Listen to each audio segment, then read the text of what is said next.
All right, everyone. Hello there. I apologize. I meant to start at 8:15. Sometimes that happens. You mean to go on at a certain time, but as I said earlier, tonight is a double header for me, and I was getting some things ready for this um, uh, on my other channel, and it just took me a moment. Oh, give me 1 second here. Give me 1 second.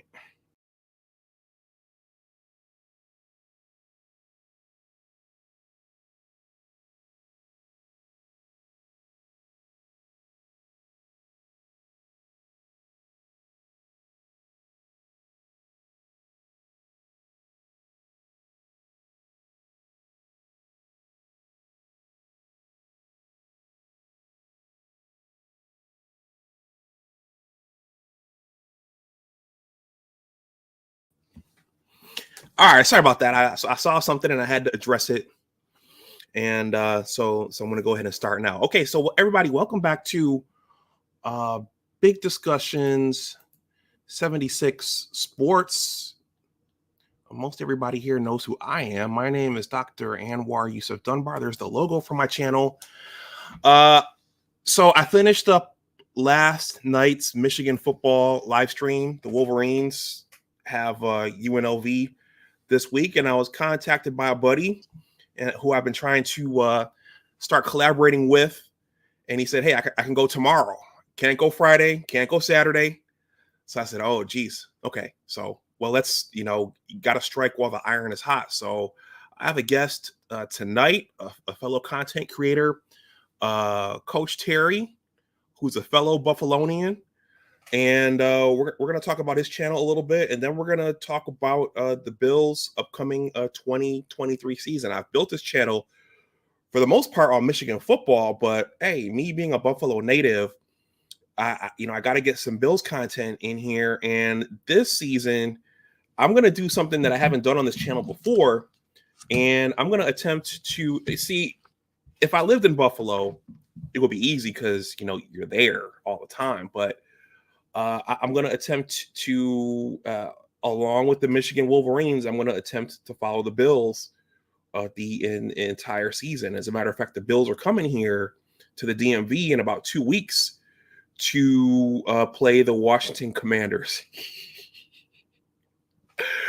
So when I was in Buffalo last week, I got my yearbook here, my pro football yearbook. I've been reading up on the Bills. I've been doing some homework, and I'm going to attempt to follow the red, white, and blue for the entire season. So what I'm going to do, I'm going to bring Coach Terry up in a second. I'm going to play my Buffalo Bills intro. I have to update it, but I think it's a good segue for our discussion tonight. So it's about a minute, and I'll see you on the other side, and then I'll bring up Coach Terry. We're going to talk sports and the Bills' upcoming season.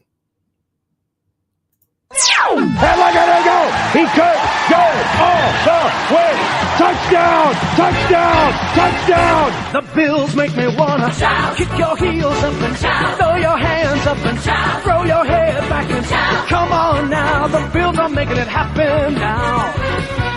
Stand up now, come on and shout. Yeah, yeah, yeah, yeah. Say you will. Shout it right now, baby. Say you will. Come on, come on. Say you will. Come on and shout.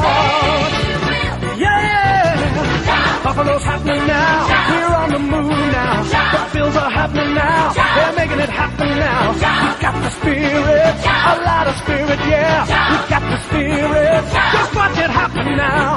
Hey, hey, hey, hey, hey. Let's go Buffalo. Let's go Buffalo. Let's go Buffalo. Let's go Buffalo. The Bills make me wanna shout. Now, to my Michigan football fans, you guys are probably saying, what's up with this Bill stuff? But, when you come from Buffalo, we're a passionate fan base. And as me and Coach Terry will describe, most of our years in high school, the Bills went to the Super Bowl. So, it's unlike your college football program. And if you're not from the city, you might not understand the love for the team, but we love our team. So before I bring Coach Terry up, I just want to do a quick memorial here. Over the summer, I lost someone from my personal circle. So I want to just remember this gentleman here, Larry Garman. We lost him in the middle of the summer. I heard about it late, unfortunately, but this gentleman was like, he was a second father to me. And he was around during my childhood, and that friendship lasted until adulthood. And I was looking forward to seeing him when I went back to Buffalo in July, and then I heard that he passed away. But we talked about the Bills a lot. He wasn't always well, I think he wanted to see the Bills win. Some would consider him a bit of a skeptic, and we joked about that at times. But I just wanted to acknowledge him because we just lost him this summer. So rest in power, Larry, and thank you for everything you did for me and for all the Buffalo Bills memories and discussion. So with that, everyone, I'm going to bring up Coach Terry, and we're going to hear what he's talking about, and we're going to talk about the Bills' upcoming season. Coach Terry, what's going on? Hey, Doc, how's it going, man? I'm doing well, man. Thank you for having me on. No problem. No problem. When I saw that you were in this space, I said, okay, we got to do something. I checked out your show and your channel, and I was kind of excited about what you were doing over there. Well, I'm gonna have you tell us a little bit about it, but you've blended together a couple different things. And you coach yourself, so you've given that perspective, and you blended in some hip hop. I mean, hip hop from our generation, and you've given some commentary on social topics and what's happening in pro and college sports now. But anyway, you know what? You tell us. Well, first of all, tell us a little bit about you, and also your channel. Okay. Well, yeah, as you said, I go by Coach Terry. I guess you can nowadays the word branding is the hot word, right? So I guess you can say that's my brand, but that's just who I am. I grew up in Buffalo, as you said. I grew up in Buffalo, New York. It's funny. I actually knew Dr. Dunbar in a roundabout way from Buffalo, but didn't know it. It's just weird. He went to high school with my aunt, who's like my sister. We're obviously close in age.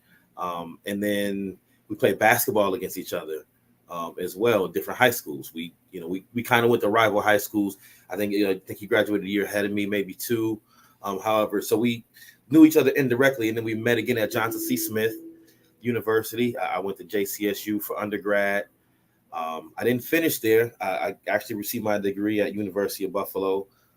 Shout out to the UB Bulls and everything that program's doing. Wonderful turnaround up there. And then, after I finished my degree, I came back to the Carolinas because I just love the area so much. Love the weather. I love Buffalo too, Doc. Don't get me wrong. But, those harsh Buffalo winters, man, I like what was going on down here. So I moved back to the Carolinas, and I got into just working. And really, man, I fell into coaching by accident. I fell into coaching little kids, helping a friend out one day.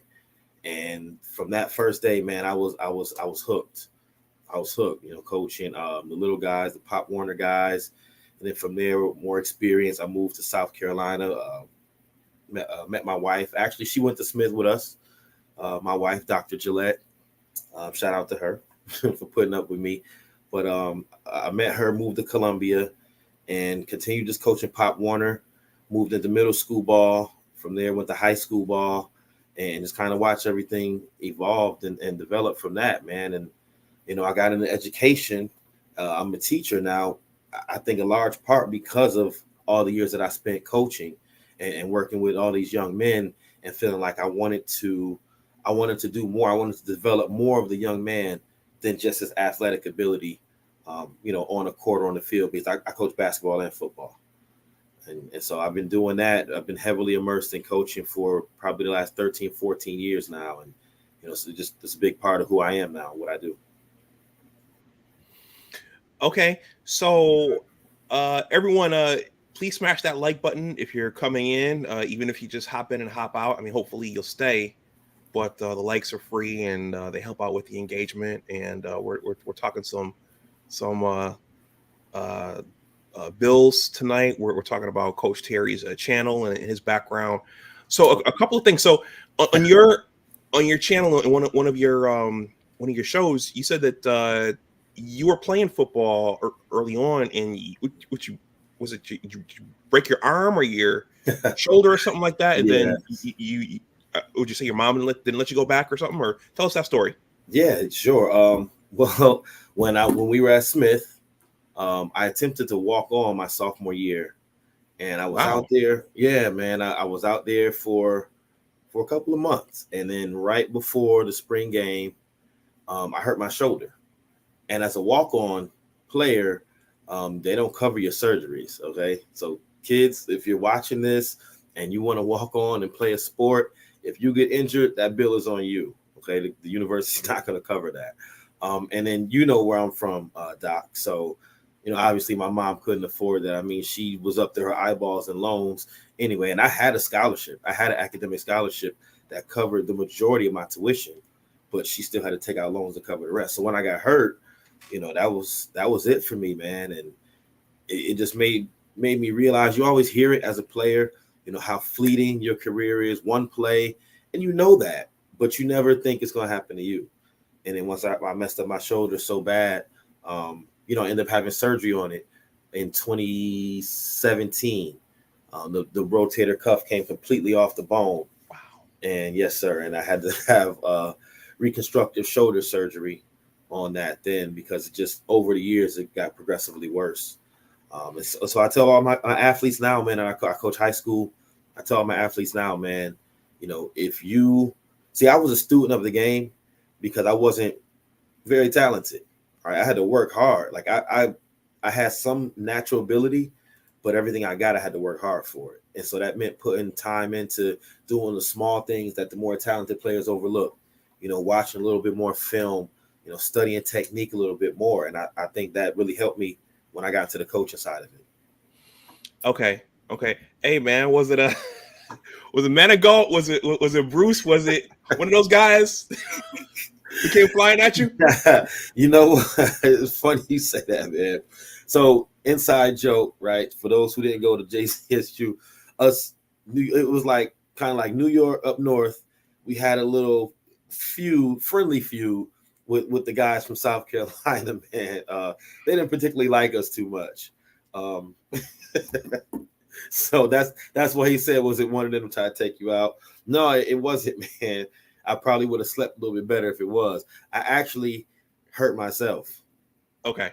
Going to the ground, making the catch, going to the ground, and just landing like with the front of my shoulder, and just got pushed back out of the socket, and that was a wrap. Okay. Yeah, man. It was the South Carolina crew, man. They were deep, man. Oh yeah. Some of those guys are from here. I'm thinking about Tino and Tino and Mike Brown. I think Mike Brown was from Virginia or something like that. But all those guys, man, Ralston, Cowan. Yeah. I'm gonna clip this and load it up on one of the JCSU groups.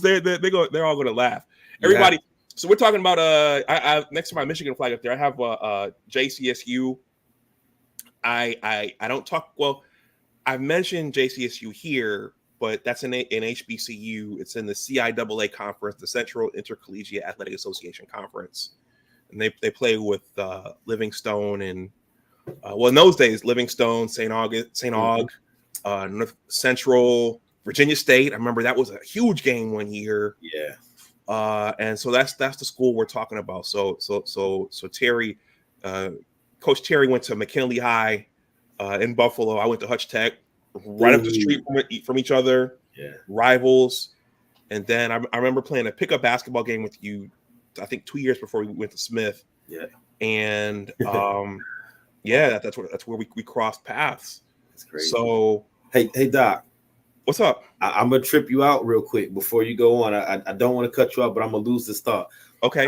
I actually, one of my many coaching endeavors, I run an AAU program here, AAU basketball program.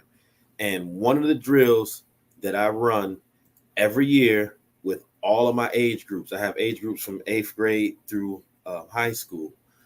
Is your elbow drill that you taught me that one day. The You elbow probably don't even drill? remember it. The elbow drill. We were in the gym one day. It was just you and I. Matter of fact, we were at the outside courts, outside the gym, behind Bray Boy. And we just messing around. He said, hey man, let's run this drill. We used to run in my basketball practice, where you just go from elbow to elbow, catching and shooting. Wow. Yes, sir. I run that drill. You can ask any of my kids that came through my program the last 8 years. We run that elbow drill. Okay. Thanks to you. See, I don't even remember that. See, you never know, man, what kind of tidbits people pick up. Yeah. Okay. So Coach Terry, so you stopped at Smith for a little bit, and then you finished at, you said UB? Yes, sir. Okay. Hence the UB paraphernalia there. My brother went to UB for a couple of years, so UB is what our biggest university in Buffalo. Yeah. And so that's a pretty big deal. Did you major in education? No, man, I actually majored in accounting.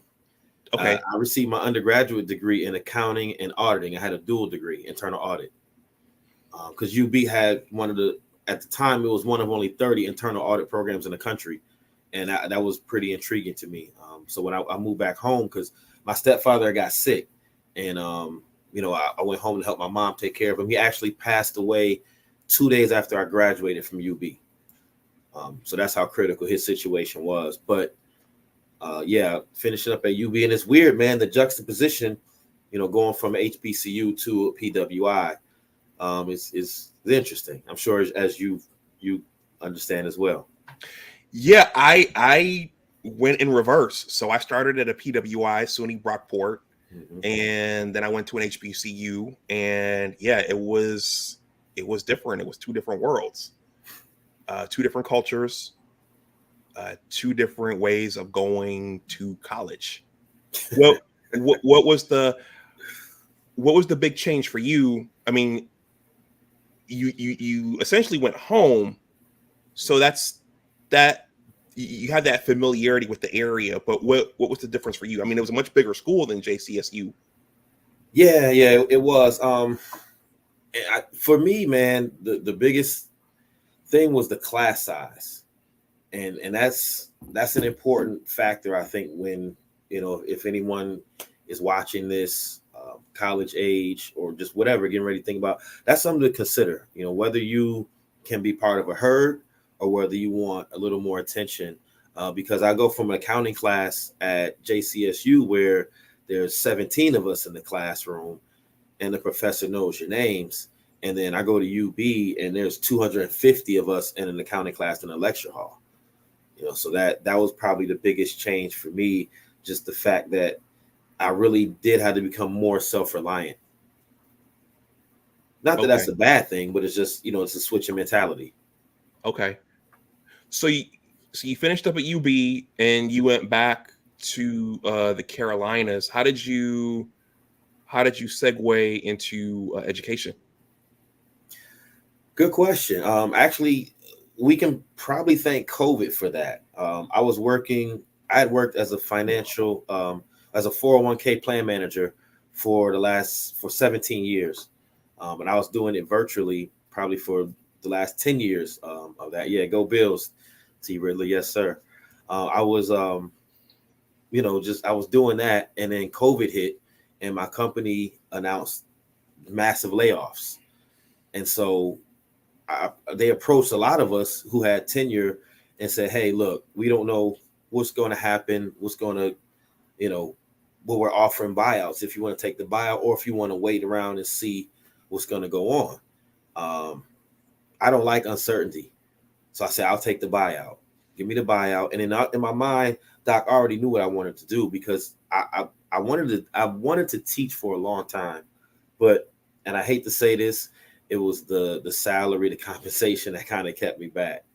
Like I said, I was a 401k manager for a long time, so my pay had increased, and knowing what teachers make and the stress they go, it just didn't seem like something I wanted to take on, really. Then also having to go back to school, get an education degree was another hindrance for me. But to cut to the chase, what happens when I took my buyout, I enrolled, my wife told me about this program that you could get into for people who already have their bachelor's, but who want to get an education. So within 2 years, you receive your master's and you receive your certification to teach.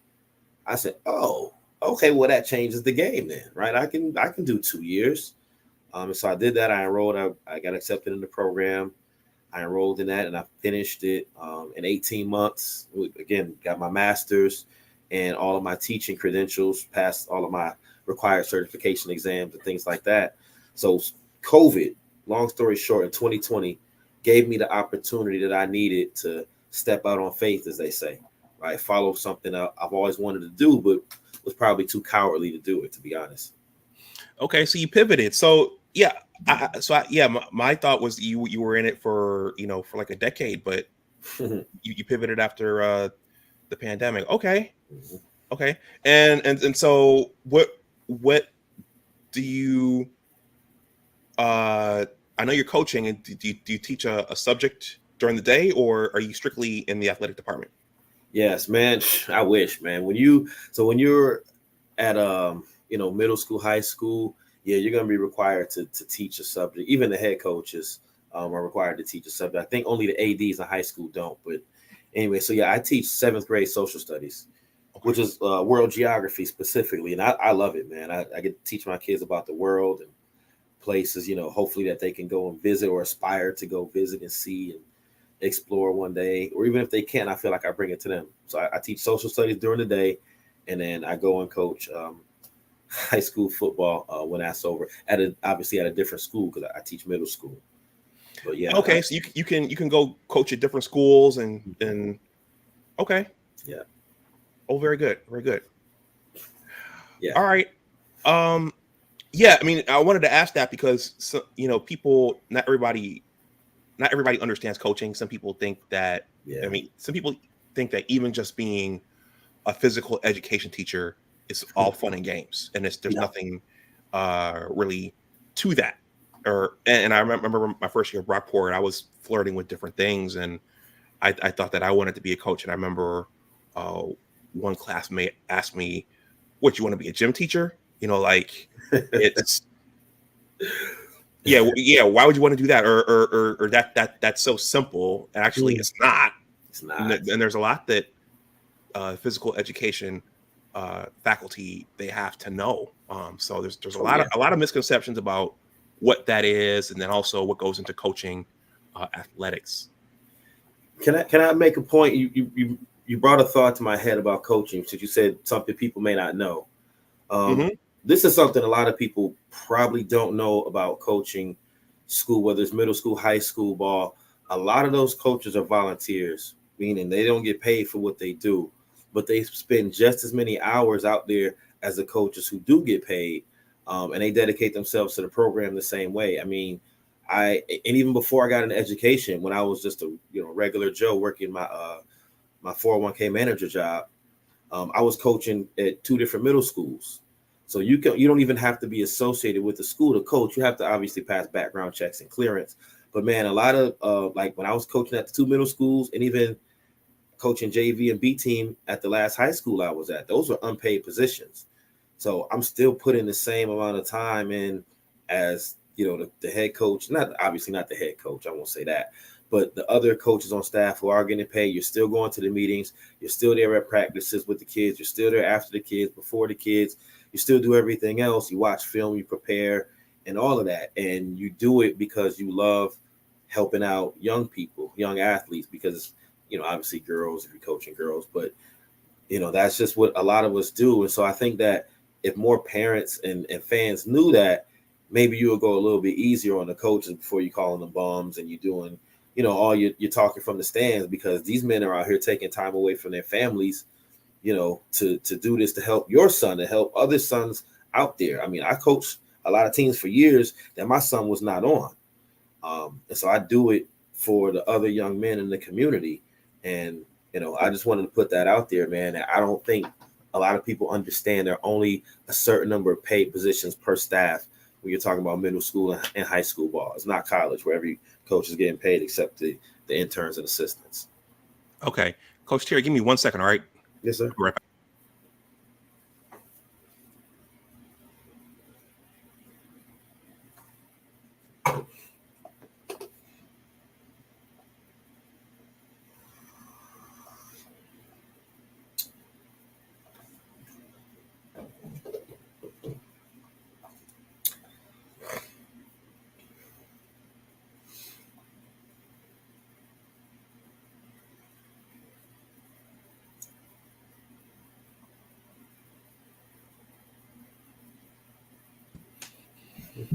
Yeah, multitasking here. I didn't want to start a fire while I'm live streaming. Oh no! Then turn that rice off.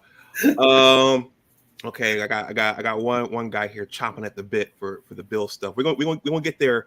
Abdul, he says McDermott needs to be near the end of Dungy in Tampa territory. Buffalo has more than lauded enough ringless head coaches. I don't want a remix of Ruff and Levy and McDermott. Okay, wow. we're gonna get there. Wow, he's a fellow Hush Tech alum. Abdul is, and he defected from Michigan to Ohio State.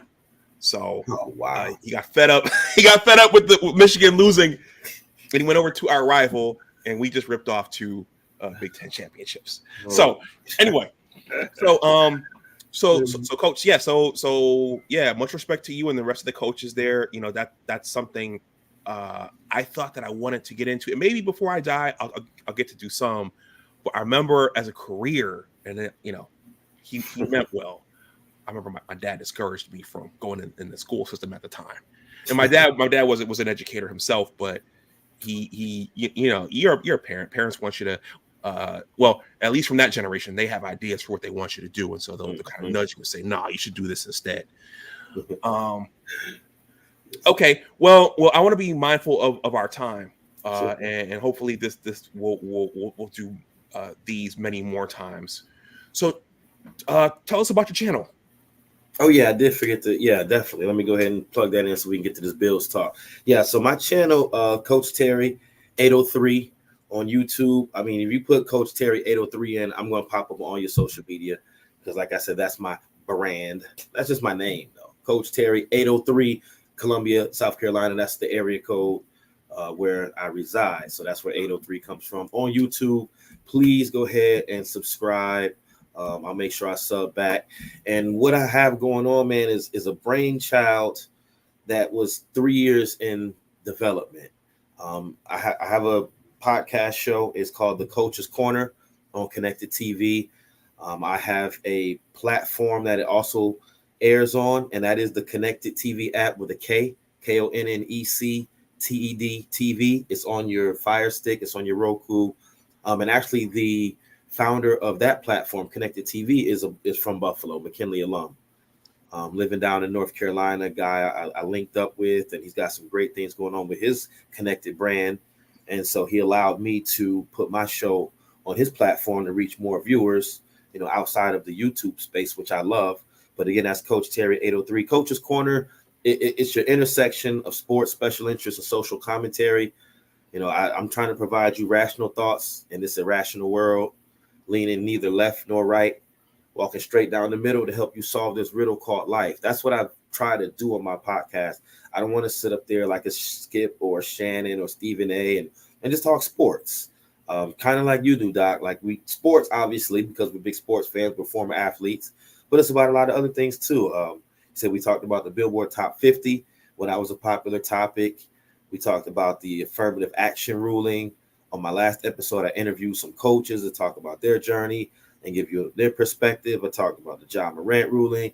So there's a lot of different things that I'm trying to touch on and speak on. It's not a very long show, maybe an hour top. So if you have some time, check it out. 3 episodes are posted. I'm working on the 4th one right now. I try to provide you some content on a monthly basis.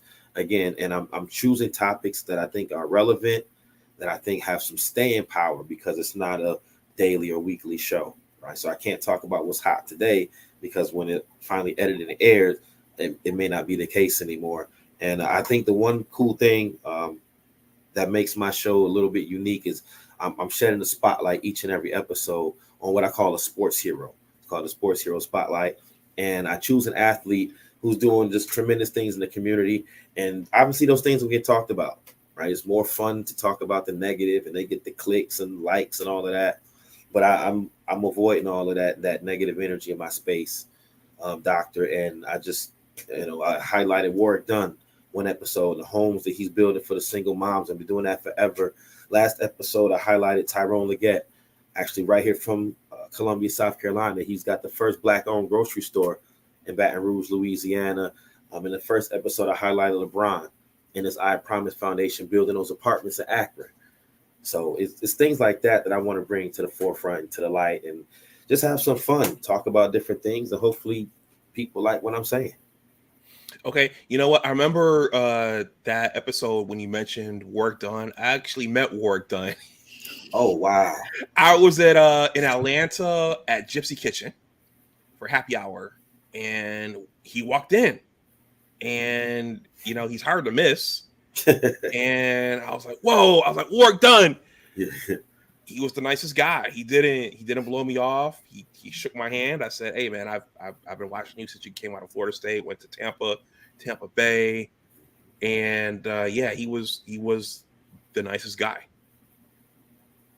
That's cool. And a lot of people, and everybody says that about him too. Like, from all the things I've heard about him, he really is just a genuinely good guy.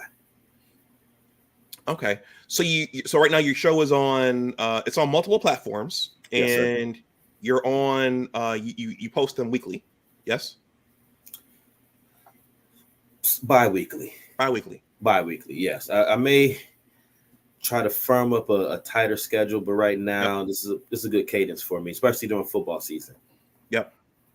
Yeah. Hey man, trust me, I get it. YouTubing is people on the outside think it's all fun and games, and you just get in front of a camera, and but I've watched, and you have a structure and a format to what you do, and a lot of work goes in. However you do this, if you live stream, if you pre-record, if you podcast, if you add music or fades or whatever, a lot of work goes into this.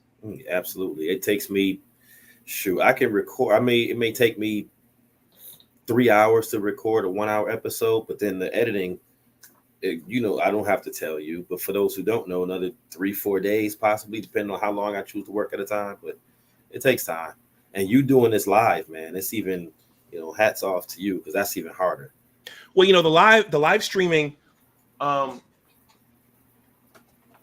live streaming is valuable because, well, there is, depending upon how you do it, some guys don't even turn their cameras on, but if there's something that's breaking and you want to get to it quickly, this is a good way to do it.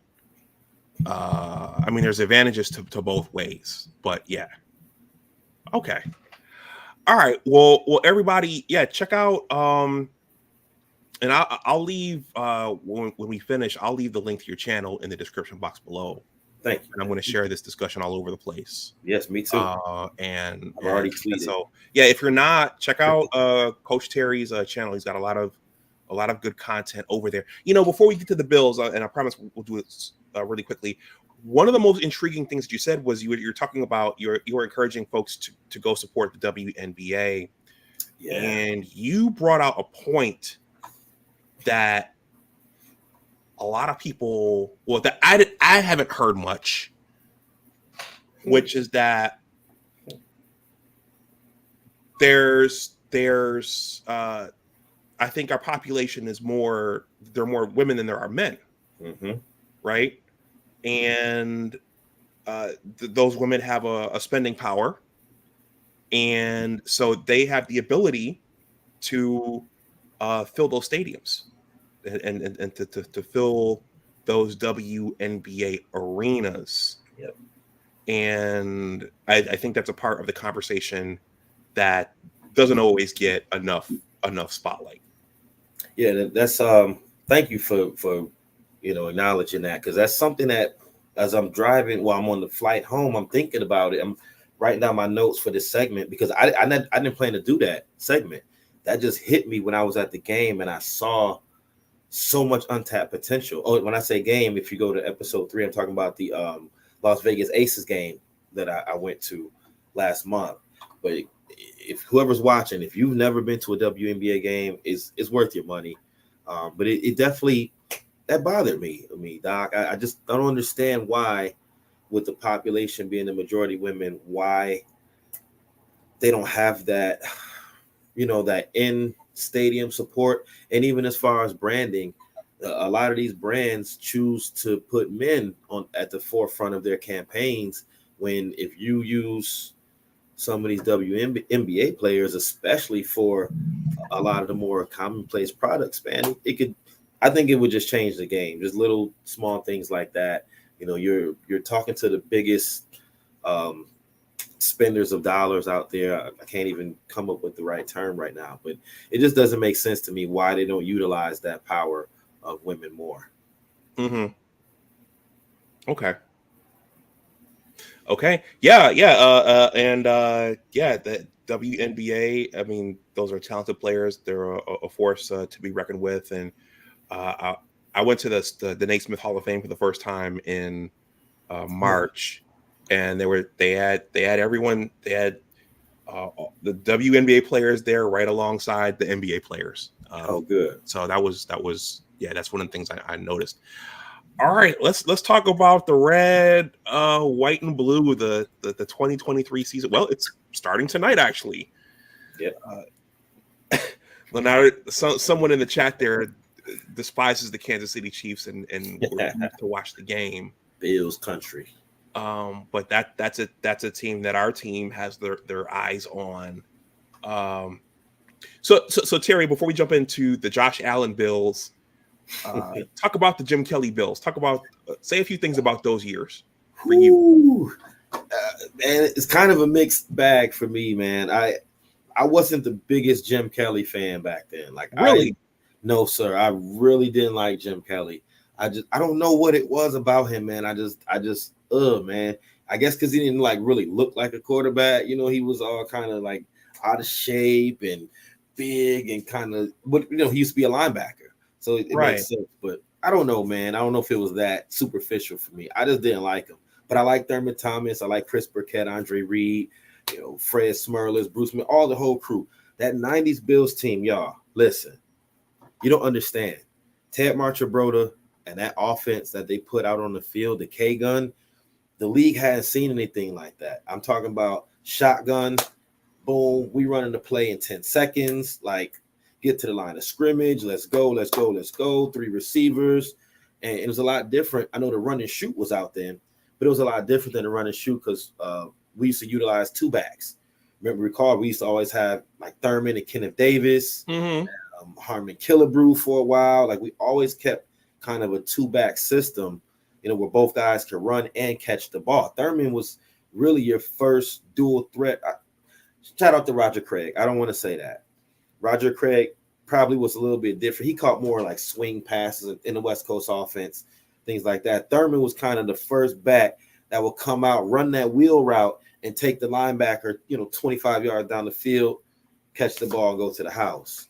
So that offense was crazy, putting up 30 points a game. The defense, one of the best D lines that just don't get talked about. But the sack numbers, I wish I had looked them up, but the sack numbers speak for themselves with Bruce Smith and it said Smerlas and Steele, Leon Seals, man. Cornelius. Oh my gosh, Cornelius Bennett. We had Shane Conlon at linebacker, Nate Odoms at corner. I ain't gonna say Mark Kelso at safety, but later on, who number 20? Henry Jones. Yeah, Jones came over. So man, those teams were really crazy back then. Losing those 4 Super Bowls in a row, that was heartbreaking. That was crazy. Yeah. Man. Yeah. I think. Now I was gonna say you were right. Yeah, Jim Kelly did look a little for a quarterback. He was a little husky. He wasn't built like Joe Montana or Dan Marino. He was kind of stocky and I met him after his after he retired, before I think he really got sick with the cancer. I saw Jim Kelly live. I saw Bruce Smith live once, and I saw Andre Reed once. So, okay.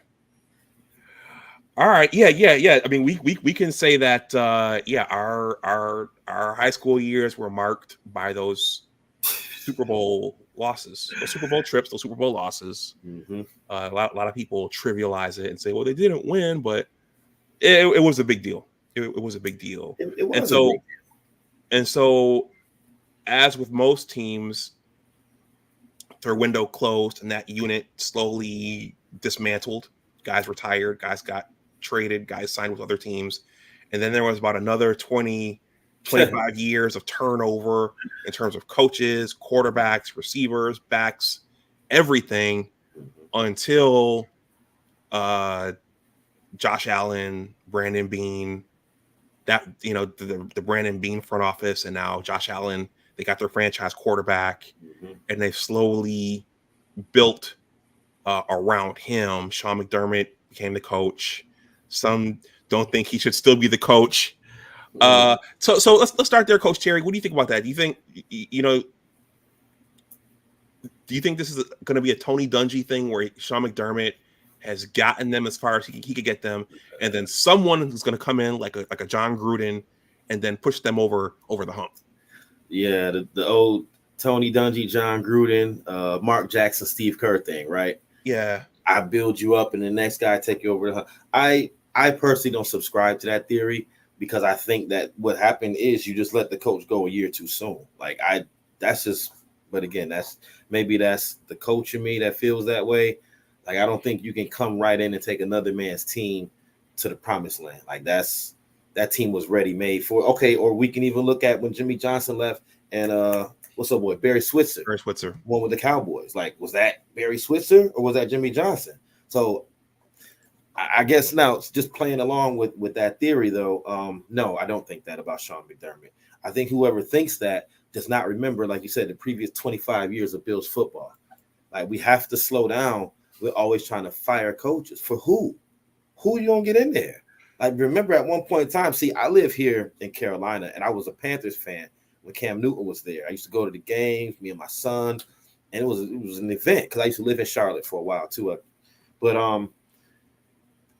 So I knew Sean McDermott. So I knew he was a great coach already. So when he got there, people were like, oh, Sean McDermott, he's going to deserve a job. And he turned the program around. Listen, man, it's a process, y'all. Be patient. Everybody, it's only one. I'm watching the game. It's only one Pat Mahomes. There's only one. Everybody's not going to come right in and start winning. Like everybody else, think about it, Doc. You've been watching football a long time. Before you win that chip, right, don't you have to go through them processes, those steps? You have to lose sometimes in the playoffs before you get to the chip, man. It's not that easy like people think. It's Tom Brady kind of changed the game because people feel like, oh, well, you just go to Super Bowl and win it. Nah, man. Ask Dan Marino. It's not that easy. So, no, I think Sean McDermott should be given at least 2 more years. 2 more. Okay. Abdul Gain says McDermott deserves a lot of credit in the rebuilding of the Bills. You don't rebuild to make the playoffs. You rebuild to win titles. Do you want to win titles or watch other teams win titles? Okay. Yeah. Okay. All right. I'm going to ask you. Go ahead. Sorry. No, go ahead. Ask your question. Okay. I'm going to pull up. He says 2 more years. Abdul. Okay. Here's my thing, though. You fire McDermott. Who are you going to bring in that's going to win the Super Bowl next year or the year? Like, now you're starting from scratch. Like, that's the thing people don't understand. Like, you're basically started from scratch. Like, we can name in the history of football, you name one instance where that happened. Dungy to Gruden. And then what did John Gruden do after that? Nothing. So once again, was that John Gruden or did they let Tony Dungy go a year too soon? They didn't let him finish the job. Because what did Dungy do when he got to Indy? Oh, that's right. He won a chip. So come on, y'all. Like, I just think that sometimes we get caught up in these narratives, and that's what you say. Oh, well, John Gruden, because John Gruden's supposed to be so great. From what? How? What did he do? What did he do in Tampa after Dungy's guys left? What did he do? He do nothing. What did he do when he got to Oakland? He knew nothing. He got fired. What else did he do? He didn't do anything. So please, man, I feel you, bro. Like, I don't want to give him 100 years either. But, man, he started with nothing, bro. He started with nothing. Coach Terry, for context, we went through the same thing with Michigan. It was like fire Harbaugh, get him out of here. Then the whole question was, okay, well, if you fire Harbaugh, who are you going to get to replace Harbaugh? And then, as I told you, Abdul went to Ohio State, and Harbaugh finally won, the Big Ten title and, got in the playoffs. So, yeah, some fans need to be patient. All right. Let's take a quick look at the Bills at their 2022 schedule, because we all were hoping that last year, well, especially after coming off the KC loss, the 13-second Travis Kelce completion, which I remember that game. I was just hoping the Bills would be in the game, and I was like, yo, we're about to go to the Super Bowl. Josh is playing the game of his life. We're going to go to the Super Bowl. And then there was the Travis Kelce completion. So expectations were high going into last season. It's a long season, everyone. So the Bills, I'm going to run through this really quickly. So we won the first one against the Rams, right? We lost. The Bills lost. No. So they won it. They beat the Rams the first week. They beat the Titans the second week. Lost to the Dolphins. Tua down in Miami. We beat the Ravens by 3. Surprise! I remember that. Beat the Steelers handily. Beat the Chiefs by 4. So at that point, everybody had hope. Yo, this is our year. We beat the Chiefs. Oh yeah. Beat Green Bay by 10 points. Lost to the Jets by 3. The Vikings game, that game hurt. I was watching that game. The Jefferson kid had a career day. The game was winnable, and Josh had a couple of snafus in that game. And if I recall correctly, one of them cost us the game. So he really had to kind of circle his own personal wagons and do a little gut check after that game. So that was a bit of a heartbreaker. Yeah. Beat the Browns 31-23. Defeated the Lions on. I remember there was a. Did they play on Thanksgiving?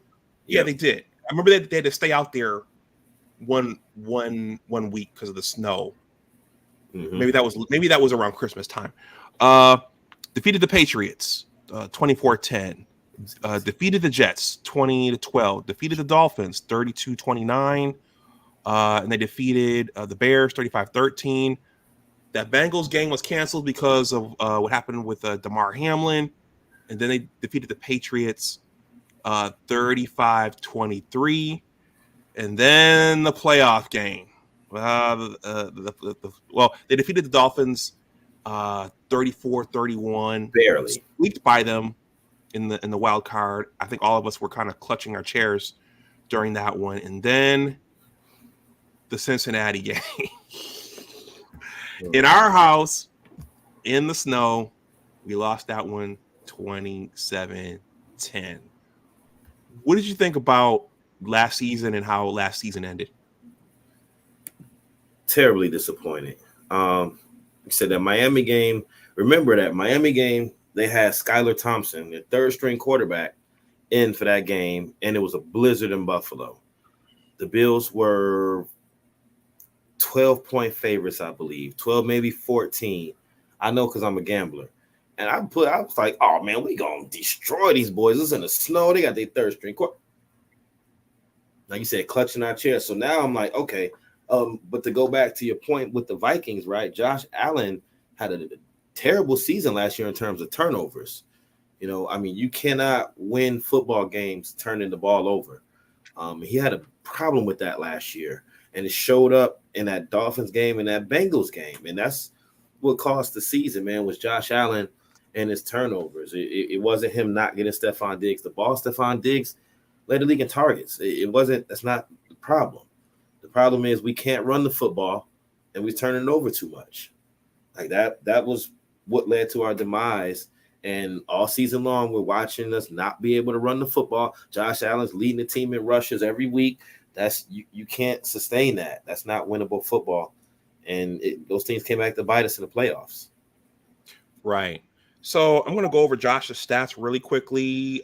Josh completed 359 passes for 567 attempts for 4,283 yards. He threw 35 touchdowns and 14 interceptions. 14 interceptions. That's way too many. Yes. I mean, come on. Like you said, we only played 16 games last year. That's simple math. It's an interception a game, basically, and that's just too much for your to be considered an elite quarterback. You know, you should be talking single digits, not even close to 10, maybe 7, 8 interceptions a season for an elite quarterback. Mm-hmm. That's just that we're not going to win like that, especially with Von Miller being hurt. Now, I do think that didn't help anything. Von Miller being out, and then Trey White just kind of feeling his way coming back. And those are two key pieces of the defense. That certainly didn't help anything. But it's football, man. It's next man up. Like, everybody's hurt. So I don't really use that, but it does factor into why, team didn't meet the expectation, I think. Right. And to your point, Devin Singletary carried the ball 177 times for 819 yards for a 4.6 yard per carry average and 5 touchdowns. So that's been something they haven't addressed, or maybe they've tried. Maybe there wasn't someone quality on the draft board, or maybe they couldn't acquire a free agent at running back. But that's something that to get over that would increase their chances of getting over the hump. They just haven't seemed to address. Mm-hmm. So I think the next man up now is James Cook, because Singletary is gone. But that's something they just haven't addressed in a serious way over the last couple of years. Can I respond to this comment from T. Riddler? Go for it. Yeah, T. I do. I thought about that, and that's the problem, though. T. Is that he's throwing the ball too much, and 14. And I'm sorry, bro, 14 interceptions is bad. Like you'll never see Patrick Mahomes throw 14 interceptions. He throws the ball just as much, if not more. Aaron Rodgers was throwing the ball a lot more, and he wasn't throwing. Aaron Rodgers had one season when he won MVP. I might be wrong, but I know I'm very close. We had like 40 and 5. Like, come on, bro. Like we talking about high level football. Like I just coach. Like I coach at the highest level in South Carolina. The high school I coach at is a 5A school. It's the highest level. And if our quarterback threw 14 interceptions in the season, that would be a problem. Okay, so we don't expect that from pro quarterbacks, no matter how much they throw the ball, bro. Like you got to make better decisions. That's all it is. He's forcing it too much. And I agree, it's nothing without Josh, but that is the problem. You can't have a Josh Allen centric offense where he's required to do everything. Even the Chiefs, as I'm watching them a little bit, they're Mahomes centric, but they use all of the available weapons. Andy Reid is a master schemer. And go back to one of those comments about Dabo. I totally agree on that. That's why Abdul, that's why I'm saying we got to give McDermott more time, bro. Because he lost his brain. He lost Dabo, right? This is just the second year without Dabo. So that's why I say give him like 3-4 years with this new OC. If they can't get it going, then yeah, you're right. Like it's time to move on. But that's all I was just saying. Like it's just he can't be your leading rusher and your quarterback. You know what I mean? Like your leader. That's ask Atlanta. That Michael Vick thing, it don't work like that. Okay. You gotta have a real running game. Yeah. And plus you don't want him taking that wrong hit, jumping over the pile or hurdling over, Mm-hmm. So okay. So last year, Stephon Diggs caught 108 balls for 1,429 yards. And 11 touchdowns. Were you bothered by are you bothered by his the times when he turns into T.O. and he starts turns into a diva wide receiver and he complains? Some people were pretty bothered by that and want him off the team. Well, yes and no. Like I want my players to be dogs. Like I don't like the way Stephon handled it. I'm not a fan of the temper tantrums. Like, that's, you a grown man. Like, it's a different way you can handle it. That's just what I think. But how he handled it is how he handled it. Like, I'm not judging that. I'm just saying I don't particularly like when guys, go about air their gripes that particular way. I'm glad he wants the ball. I want receivers who want the ball. If you don't want the ball and you play a receiver, get off my team. So I'm cool with him wanting the ball. But again, everything is about how the message is delivered. And especially if he wants to consider himself a leader of the team, which he is, and by all accounts, everyone says he's been a stand-up guy, well, then that's not the way to get people to follow you, is to lead like that. So, do I think Diggs and Allen can still exist together? Of course. What you just said, 108 catches, 1,400 yards, 11 touchdowns. Those are monster numbers. That's elite number one, top 5, 6, 7 receiver in the league type stats. Only thing we need to make sure is that the emphasis is on the team and not him. Like, that's where I think it becomes a problem, where it's all about me. I need my numbers. I need my catches. I need the ball, whether we win or not. Like, it should always be about winning first. Okay. This is the big question in terms of the write-ups in this yearbook I bought when I was in Buffalo. This is the question here: has the window closed? Everybody's talking about this. Has the window closed for the Bills? Josh is still a young guy, so I would say no. But they gotta put those pieces around him. Gosh. So on defense, Edmonds went to another team. Yeah, the Bears. So most of the defense I think is still intact. Russo's still there. Von Miller's healthy. Milano's healthy. Tre'Davious White is still there. Poyer's still there. Micah Hyde is still there. So most of that gang is back. Mm-hmm. But I think people were surprised in the Cincinnati game. Well, Cincinnati is technically a cold weather team too. Yeah. So I think the thought process was, okay, it's in our house, it's in the snow, but the defense looked like it got pushed around a little bit. Well, not a little bit, quite a bit in that game. Yeah. And so I don't know what you do about that. I mean, was that technique? Was that they just weren't ready to play? Was it strength and conditioning? Or go ahead. I think kind of a combination of all those, man. Like, I was going to say that was very disheartening for me, not just as a D-line coach, but because, like you said, they got manhandled by a unit that wasn't rated that high. So, I mean, you're getting pushed around by a mediocre line. That didn't bode well. Ed Oliver was a no-show. I don't know what happened to him that game. And that's the thing with the defense that we play, that nose guard, or that zero technique, as they call it, he has to be able to command double teams. So that way that guard isn't able to double and then get to the second level and find a linebacker. He wasn't commanding double teams. He was able to be single blocked by the center, freeing up that guard. I'm going to be going over some heads here, but I'm trying to teach. Freeing up that guard to get to the second level, get to the linebacker. So now the running play that might have got 1 or 2 yards is getting 5 or 6 yards a pop. And so those things like that make a difference, not being able to put pressure on Burrow. Listen, man, if you give Joe Cool time, he's going to carve you up. Like, that's just what he's an elite quarterback. Yep. Right? If you give any of these guys time, that's what's going to happen. And so that's the biggest thing, man. Like you said, that's why I said Von Miller not being there hurt us in the playoff time, because we got no pass rush. That was a huge loss. Mm-hmm. Absolutely. Okay. All right. I don't know if Abdul is still out there, but but we talked about this. We're still talking about this. Coach Terry, you're in overtime. The coin flip. Do you take the ball, or do you defer the ball to a Super Bowl quarterback like Joe Burrow? Give me the ball. Even as a defensive coach, give me the ball. Give my offense the ball. Okay. Let's get down the score. Okay. Now, if we start in the game, defense, so we can get the ball after half. But like you said, in overtime, nah. Okay. A lot of folks were salty because McDermott deferred in that overtime period. He did. And that didn't look good. Like, I can't defend him on that. That was a bad coaching move. Like, I think I threw my remote at the wall, like, when he did that. That was that was crazy, man. Hey, doctor, do me a favor. How old is Josh Allen? Can you check that out? Why are you looking that up? Because people talking about windows closing. Like, dude is probably like what 27, 8 maybe.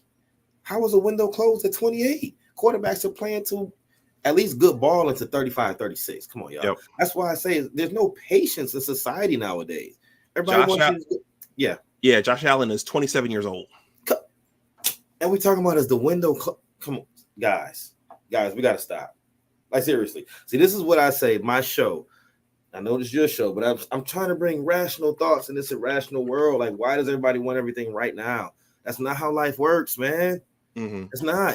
Imagine if the Warriors, different sport, but I think it's parallel. Steph Curry, right? What if the Warriors would have said, man, his ankles is always messed up. He's always hurt. He's too small. Get rid of him. He'll never win anything. They would be without the best shooter ever without a dynasty. 4 titles later, they're glad they stuck it out, right? Like, you have to give things time, man. Like, it's okay to have failures. I tell my students this all the time. I have this on my board, on my classroom, right underneath my smart board. I have it written on the whiteboard, and it says, there is no success without failure. #no fear. I tell my students that all the time because, like, you're going to experience failure in order to have that success. This is what it is. It's part of the process. Mm-hmm. So, no, the Bills' window was not closed. If Josh Allen was all of a sudden trash, I would say his window was closed. Or if he was like 35. But no, man, we got time, bro. We got time. Okay. All right. Well, Coach. Okay. When you do the live shows, guys give their opinion and you get some trolling. He says the window has closed for this group of players. Josh will be there, but the team will have to reset most of the roster in the next year or two. Okay, that's reasonable. Yeah. Okay. So, Coach Terry, I want to respect both of our schedules. I need to wrap up shortly. So let's run through the schedule and let's see what we see, and then we'll wrap up. So you let me know. I'll pull it up, and a lot of people are not concerned that Aaron Rodgers is in our division now. I when I went to go get my my Bills flag over here, I asked the guy in the store, what about Aaron Rodgers? Are we afraid of Aaron Rodgers? He was like, nah, we retired the last Green Bay quarterback that came down to the Jets. And you see how that went. So, okay. So Monday night, the Bills open up against the Jets. So we're going to see really quickly has Aaron Rodgers disrupted the balance of power in the AFC East? Okay. Are you afraid of Aaron Rodgers? No, sir, I am not. Okay. I saw last season. I am not afraid of Aaron Rodgers. Okay. Okay. That's a win for me. I'm counting that as a win. The Raiders or the Jets? The Jets and the Raiders. Okay. So week 2 they have the Las Vegas Raiders. Yep. It looks like the Raiders are coming into Orchard Park. Okay, they're here on week 3. I need to go to get a ticket. So they're here. They're coming to play the Washington Commanders. That should be a W. Yep, 3-0. Here we go with Tua. So they're hosting. Looks like they're hosting the Dolphins. Yeah, usually I'm gonna go Buffalo. Don't we usually get them at home in the wintertime? I don't know. Yeah, you're right. Like we usually have to go there in like September, October, and they come to us in December. They flipped it this year, huh? Okay, they flipped it. Okay. I believe this is a game they lost. Let me take a look at this. Yeah, last year, I think so. Right? Because we lost at Miami early in the year. That was at Miami. Then when they came to Buffalo in December, we beat them. Okay. So we have the young Jaguar team with Trevor Lawrence. I'm going to call that Dolphins-Jags a split. We're going to lose one of those games. I don't know which one. Yeah, I think we'll lose one. I don't see us going 5-0, probably 4-1 after Jacksonville. Okay. And that Jacksonville game, that's over in London. Aha. See, that could be the one to make us lose that just because of being screwy like that. Okay. The next week is the Sunday night game. The Giants are coming in. Not afraid of Daniel Jones. Okay. Week 7, the Bills go out to Foxborough to play the Patriots. Okay. 6-1. Week 8, the Bills host Tampa Bay. 7-1. 7-1. Here we go. Week 9 in Cincinnati.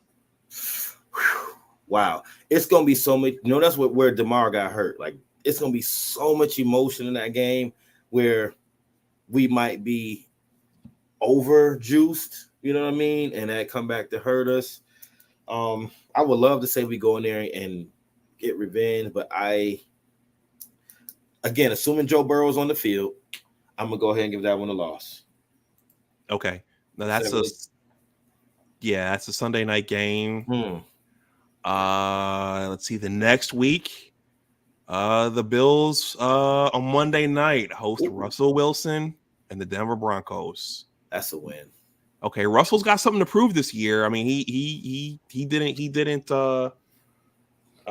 revive the Broncos the way that I think he hoped he would, or everyone else thought he would. True. So he's got something to prove. He does, and he's got a Hall of Fame coach now. I think the thing that's going to hold them back is that they lost one of their two-headed monsters in the backfield, Melvin Gordon. Although he fumbled a lot, he was reliable. And then Tim Patrick being hurt for the season, and Jerry Jeudy starting off hurt. So him missing some weapons, I think that's going to hold them back a little bit. Okay, so week 11, the Bills host the Jets. Okay, so this first game, we're going to be down in New York City, in the Meadowlands. Actually, New Jersey in the Meadowlands, okay. Week 12, the Bills are traveling to play the Eagles. Okay, so, I might go see that one because that's not far away. Actually, that's Thanksgiving weekend, so I might be at home in Buffalo. And week 13 is their bye. Week 14, here we go, out at Arrowhead against the Chiefs. I got us losing that one, but beating the Eagles. Okay. So 9-4 so far. Okay. 9-4. After Kansas City, then go to Dallas at home. Yeah. That's a win. Yeah, that should be a win. 10-4. Okay. Week 16, they're going out to play the Chargers on the West Coast. Saturday night game, too. So it's going to feel like 11 o'clock at night to the Bills. I'm going to give it a loss. But for those games, they go out a few days before, right? So they can acclimate. That's true. Who's the week before again? Because Cowboys. In Buffalo, yeah. So you're right. They'll probably fly out there like Monday or Tuesday. I'm still, because I'll say whether I'm right or wrong about Dallas Chargers, that's probably a split too. Okay, and then week 17, the Bills host the Patriots. And then finally, week 18, the Bills go down to Hard Rock Stadium to play the Dolphins. So, well, we'll see. So what was your the total you had? You had them losing like 4 games. Yeah, I got 11-6. Just trying to be reasonable because I said split with the Jets, split with the Dolphins. Lose to Kansas City, lose to Cincinnati, split that Dallas Chargers, and split that Dolphins Jaguars. So I want to say 12-5, but being reasonable, 11-6. Okay. See, I think we'll stop here. That's been the issue too in the playoffs, is that, well, I mean, they had Cincinnati in Orchard Park, but they haven't secured home field throughout the AFC playoffs. Mm-hmm. So I think that if you can secure home field throughout, that's a sign of being elite. Yeah. And they've pissed it away the last couple of seasons, and they always kind of limp in with 4 losses, 5 losses, 6 losses. So I don't know, man. I think to get to the big game, they're going to have to – that team's going to need home field. So, but I think your predictions are pretty spot on. Yeah. It's going to be tough to pry home field away from Kansas City. We win that division, we at least get that first home game in the wild card round, and maybe divisional round, depending on how the things shake out, and then go to Kansas City, which we've shown we can win there. And I think losing the regular season game to Kansas City will beat them in the AFC Championship game, because that's what I predicted. Bills over Chiefs, Eagles over Cowboys. Bills beat the Eagles to win the Super Bowl. So I got us winning the Super Bowl this year, Abdul. You do? You got to win it? Yes, I do. I'm sorry if we weren't supposed to say that, but yeah. That's I got Bills over Eagles. Okay. All right, well, Coach Terry, we're at 1 hour and 10 minutes. Do you have anything? So, hey, we'll definitely do this again. It's going to be a long season. Please. And I mean, there are other things we could talk about besides the Bills, but yeah, we'll do this again, right? Yeah, please. Whenever we can work it out, man. I love it, man. I had a great time. The hour went by fast. Seriously, it did. All right. Well, I'm gonna take us out. So just hang on for a minute. So everyone, so I'm gonna leave Coach Terry's the link to his channel in the playback for this. So if you're not subscribed, go over and subscribe. And hear what he has to say. And he's got some very good content. I've watched his content up to this point. So everyone. So the in addition to the Michigan football content, I will be following the Bills. If I don't do long form content on the results of the games, you'll definitely see me working the shorts, because the shorts are valuable. Those are quick hits, and you'll definitely see those. So you will see some Bills content in addition to the Michigan football content. Please like, share, and subscribe if you're new. If you're a returning sub, please like and share. This is Big Discussion 76 Sports. My name is Dr. Anwar Yusuf Dunbar. If you want to donate something to the channel, my Cash App and PayPal are below in the description box. You can leave a super thanks as well. The link to my newsletter is also in the description box. And go Bills. And as always, remember that your attitude determines your altitude. Always try to do your best. Take care, and I'll talk to you the next time. Bye-bye.